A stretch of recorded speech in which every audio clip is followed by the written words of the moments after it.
Hey Kevin, we're getting close to our first email here. Just wanted to show you quickly how to add contacts. Very easy. Just trying to expand the screen for you. So we're going to add that one contact to Jay Conlon. So if I go over here to contacts, we don't have too much information on them, but you can go back in and add that stuff yourself if you want to. We'll just go to this little plus sign right here, contact type. We could put more contact types in for you here. If you want to change the type, you can go to settings. You can go to contact types, little plus sign right there. And I don't know what you'd like to categorize them as, but we could just go lead or MRI network maybe. We could change this. I'm just doing this as an example. Network, we can save that. And then we go back to contacts, create this. Contact type, now you can see MRI network.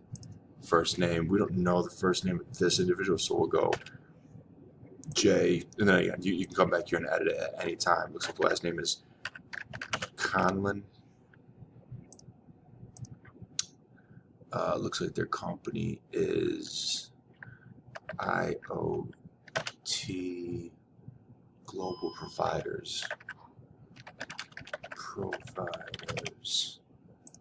Job title, not sure. Most importantly, we have the email address. Sorry, I was just saying by the mat. Now we'll come over here. We'll go to Mr. Conlon's email. I'm just going to copy it. I'm going to paste it. Should be good to go. I'm going to save it.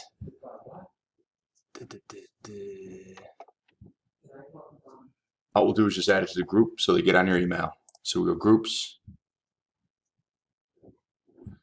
franchise company, list contacts. Maybe we should change that to like MRI network contacts. That's fine. We can certainly do that.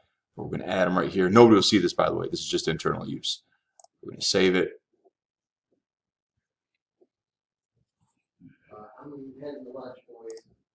Cool. Hey, check this. So that should be it, Kevin. Sorry, I was talking to our Kevin as I was making this. You right now you have 422 contacts in direct link. That includes the one that we just added, and they can all get the email that we want to send out on in just a couple hours here. So let me know what you think. I might head home. We are closed. The roads around here are getting a little bad, but I could hop on. You know, it's technology. We're all cloud based, so I could hop on a call from home as well. You just might hear some dogs barking in the background. Talk to you soon.